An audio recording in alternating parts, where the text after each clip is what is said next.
하나님, 눈이 오고 날씨가 많이 추워졌습니다. 우리 성도님들의 건강을 지켜주시고 오고 가는 발걸음 속에 하나님의 인도하심과 또 보호하심으로 우리가 기도에 집중할 수 있도록 우리 가운데 함께하여 주십시오.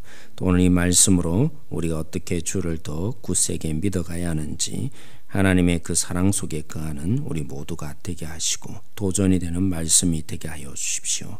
감사하며 예수님의 이름으로 기도드렸습니다. 아멘. 고린도 교회가 참 문제가 많았지 않습니까? 이 문제를 해결하기 위해서 바울이 편지를 한 번 쓴 것이 아니라 몇 번 썼을까요? 4번에 걸쳐서 바울이 편지를 보냈습니다. 이 고린도전서는 첫 번째 썼던 편지가 아니고 이 문제를 바라보면서 바울이 첫 번째 썼던 편지가 있었습니다. 근데 문제가 해결되지 않았던 것이죠. 그래서 오늘 여기 보면 15절에 형제들아 스데바나 집이라고 했는데 이 스데바나라는 이 지도자들이 와서 또 물은 것입니다. 어떻게 하면 좋겠습니까? 우리 고린도에 이런 문제들이 있는데 어떻게 해결하면 좋겠습니까? 이런 문제들에서 목회적인 대안을 좀 말씀해 주십시오. 그래서 가끔 보면 오늘 16장 1절에도 보면 그죠? 성도들을 위하여 연보에 관하여는 이렇게 되어 있는 것처럼 뭐뭐에 관하여는 하고 고린도전서에 종종 이런 부분들로 시작되는 것을 여러분이 보았을 것입니다. 그래서 그런 문제들에 대해서 바울이 나름대로 스데반을 통해서 얘기를 듣고 답변을 내놓은 것이 뭘까요? 고린도전서였던 것입니다. 그러면 고린도전서를 보냈는데 문제가 해결되었을까요? 문제가 해결될 기미가 보이지 않았습니다. 그래서 오늘 16장의 앞부분에도 나타난 것처럼 바울이 디모데를 보냈고 그 디모데를 보냈음에도 불구하고 문제가 편지만 간 것이 아니라 자기의 영적인 후배죠. 그리고 아들이었던 디모데를 보냈는데 문제가 해결되지 않았습니다. 그래서 바울이 자기가 나도 가야겠다. 그래서 너희들 어떻게든 내가 목회적인 부분에서 내가 세웠던 교회고 한번 잘 고쳐보기로 목회적인 차원의 이 문제를 진단하고 해결하기로 그래서 바울이 갔죠. 바울이 갔는데 어떻게 됐을까요? 바울이 가도 해결된 게 아니라 오히려 바울이 쫓겨났습니다. 오히려 바울을 싫어했고 이 바울이 무슨 사도냐 이렇게 할 정도로 어려움을 겪었던 것이죠. 그래서 바울이 한편으로는 너무나 이 고린도의 상황을 보면서 마음이 아픈 부분도 있었지만 또 한편으로는 어떻게 나를 이렇게까지 대우하느냐 그런 마음도 있었을 것이고 그래서 바울이 에베소에서 편지를 한 번 더 보냈습니다. 물론 이 편지도 남아있지 않습니다. 그래서 굉장히 한편으로는 이 마음속에 분노라고 표현하기는 좀 그렇고요. 그래서 이들에게 책망적인 편지를 보냈습니다. 이 편지를 보내고 바울이 어떤 마음이 들었겠습니까?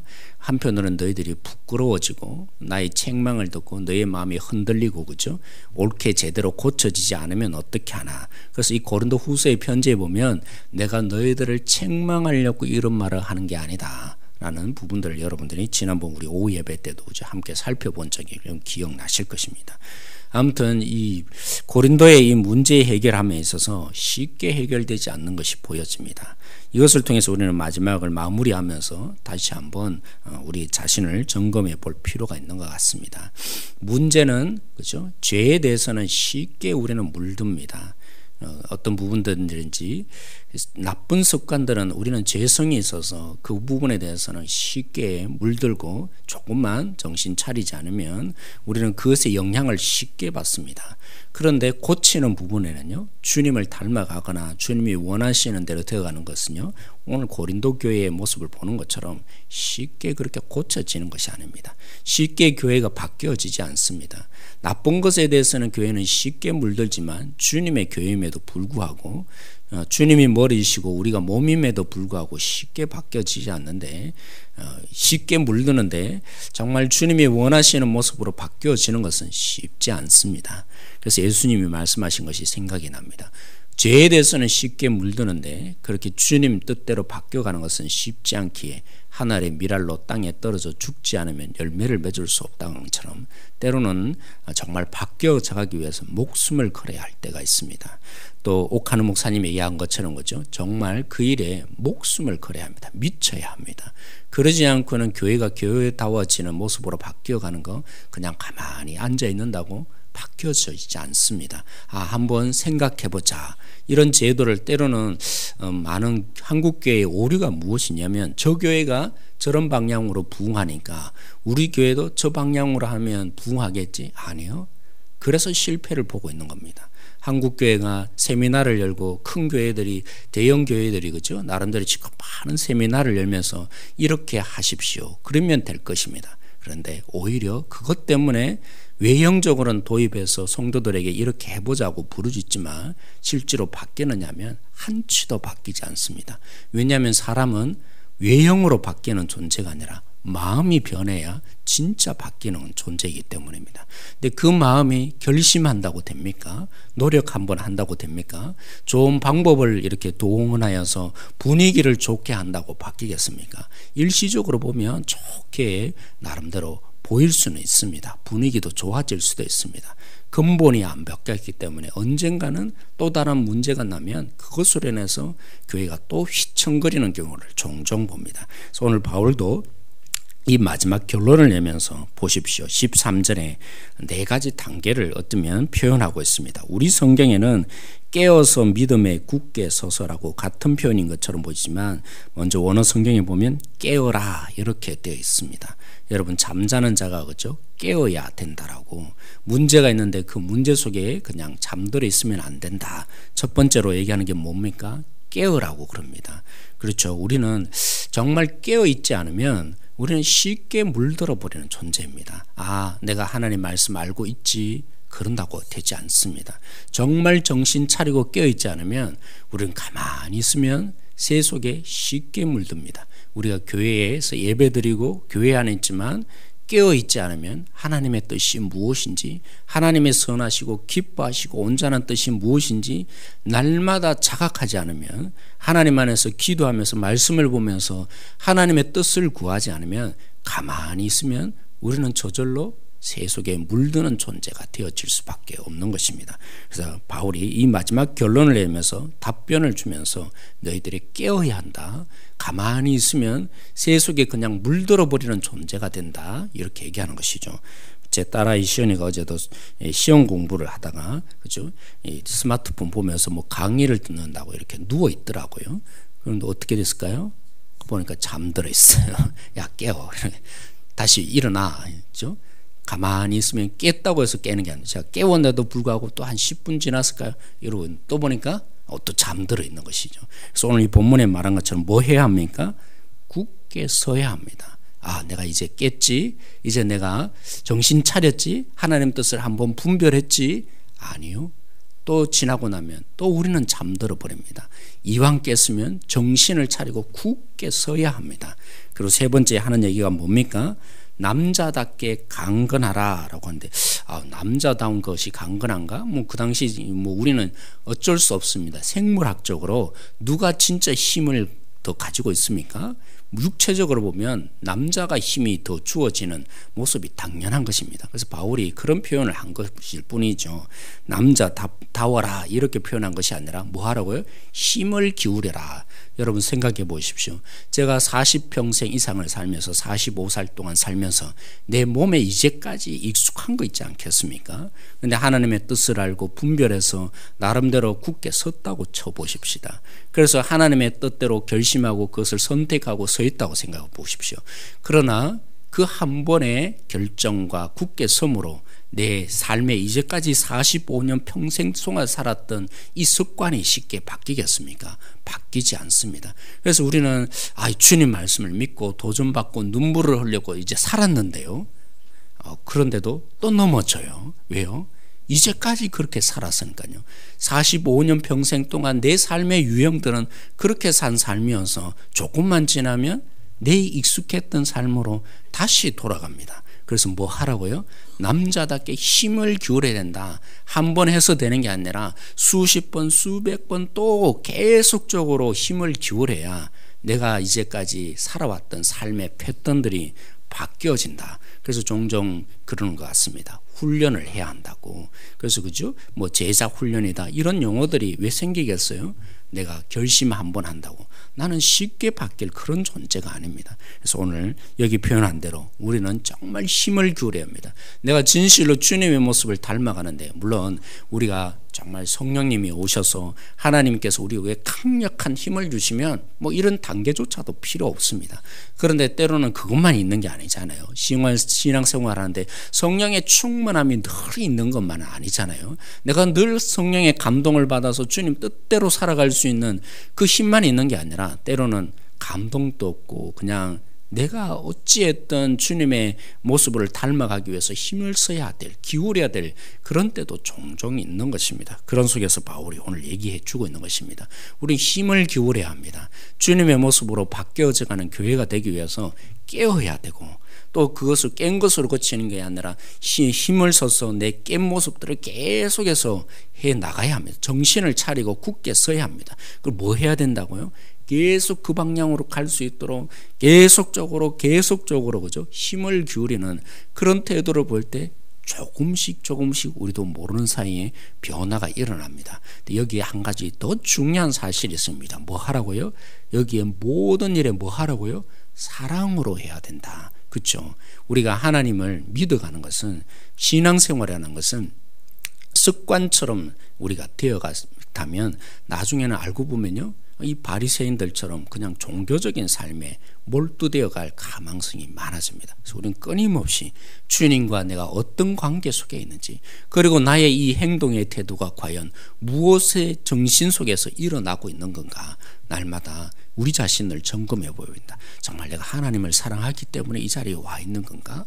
그리고 내가 정말 하나님을 사랑해서 성도 한 분 한 분들을 돌보고 있는 건가? 그렇지 않으면요, 우리도 모르는 사이에 우리가 우리의 자랑이 되어지고, 또 때로는 전혀 아무런 의미 없이 우리가 우리 자신을 내어놓는 그런 모습이 보일 때가 있는 것이죠. 그래서 마지막에 다시 한번 바울이 얘기하는데, 주를 사랑하지 않는 자는 뭐라고 합니까? 저주를 받을지어다. 어떻게 보면 고린도 전체의 문제의 핵심은 뭐였습니까?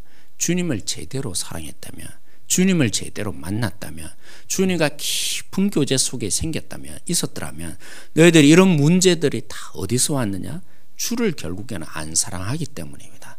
주를 제대로 사랑하면, 무엇이 주님이 기뻐할까? 이 가운데 주님의 뜻이 무엇일까? 끊임없이 고민하고, 또 무엇이 주님이 진실로 원하는 뜻일까? 내 생각을 버리게 돼 있고, 그 주님이 바람직하게 생각하는 그런 부분들을 날마다 고민했다면, 고린도 교회 속에 이런 문제들이 진실로 있게 되었을까요? 물론 때로는 거짓 선생들도 있을 수 있고 세상적인 그런 부분도 교훈이 있겠지만, 주님을 진실로 사랑했다면 그럴 수는 없는 것입니다. 주님의 영향을 받는데, 주님의 그 모습들을 우리가 보게 되는데, 그러기에 어떻게, 비록 유혹하고 때로는 잘못 가르쳐 준다 할지라도 우리가 그렇게 교회가 이런 잘못된 모습으로는 갈 수는 없다는 것입니다. 본질은 어디 있습니까?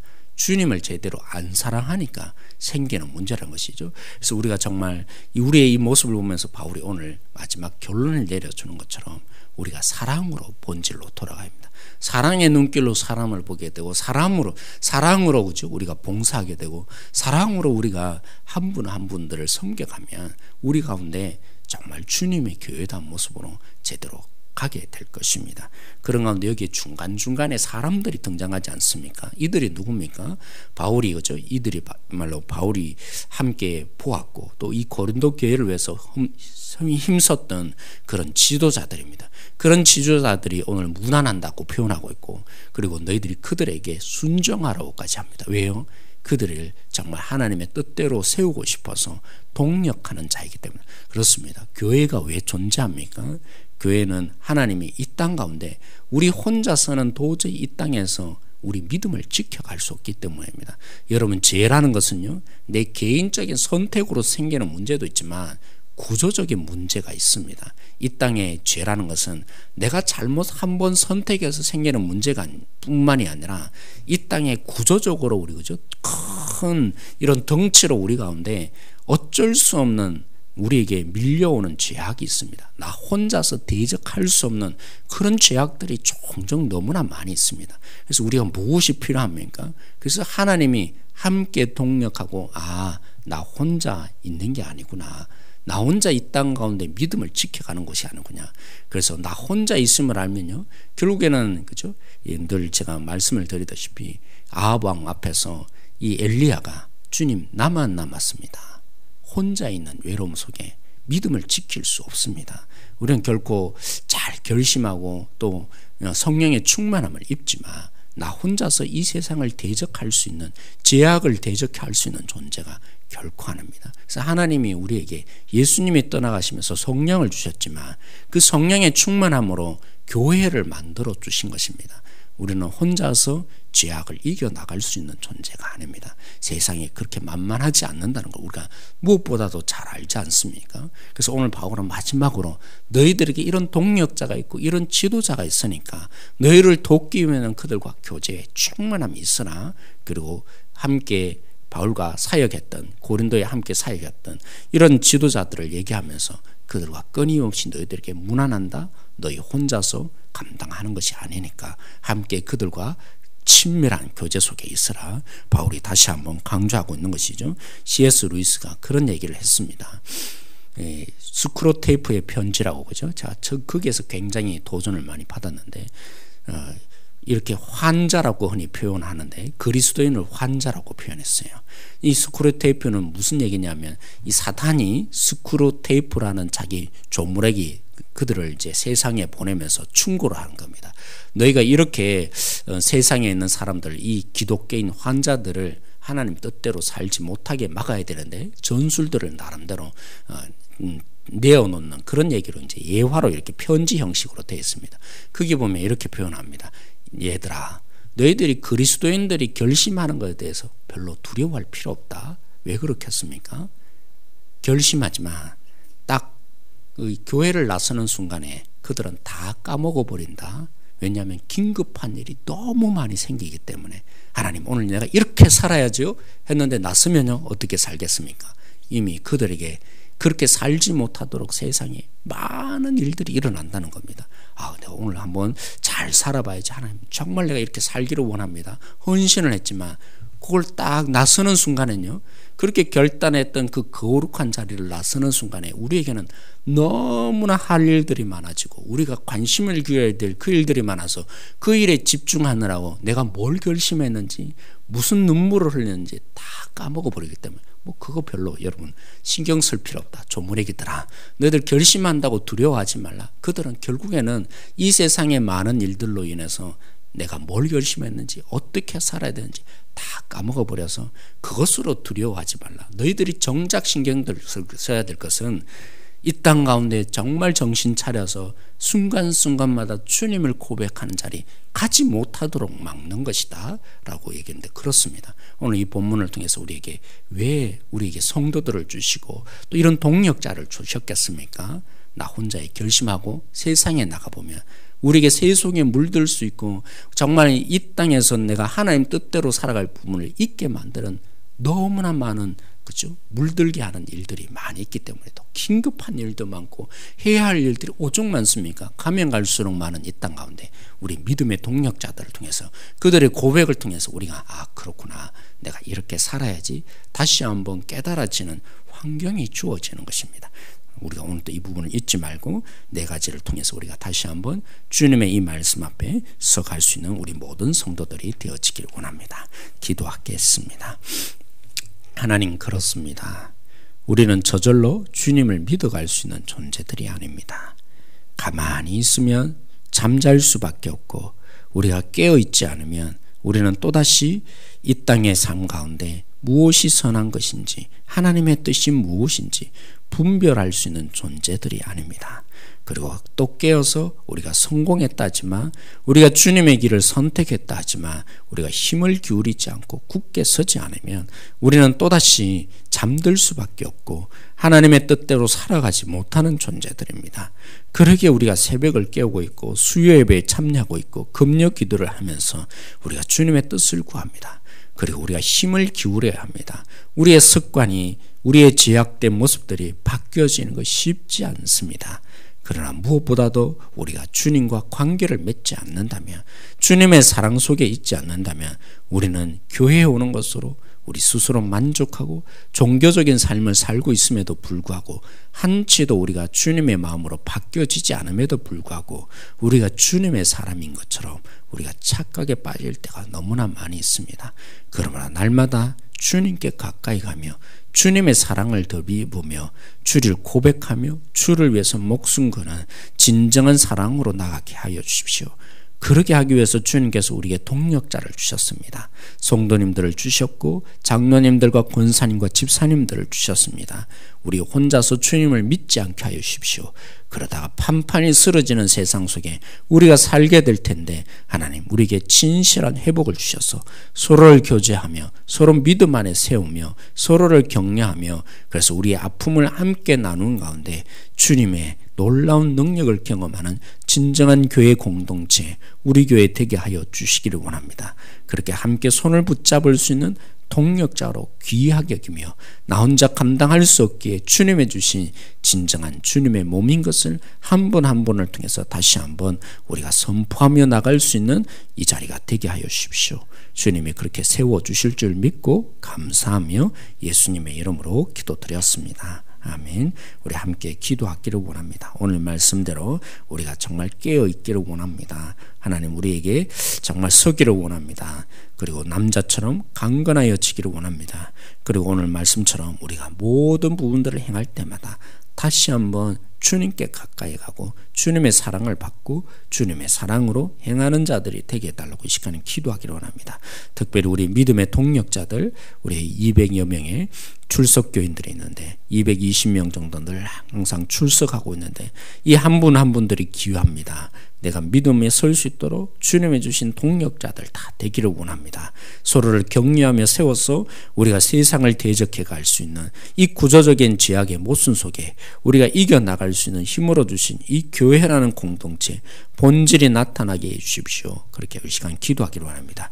그것이 가장 현실적으로 드러나야 되는 것이 구역인데 하나님 구역 예배의 활성화를 허락하여 주십시오. 함께 모이기를 힘쓸 수 있는 우리 구역들이 되게 하여 주십시오. 그렇게 한번 여러분들이 기도해 주시기를 원합니다. 우리 함께 이 부분을 위해서 기도하시고 각자의 기도 제목으로 기도하다가 돌아가도록 하겠습니다.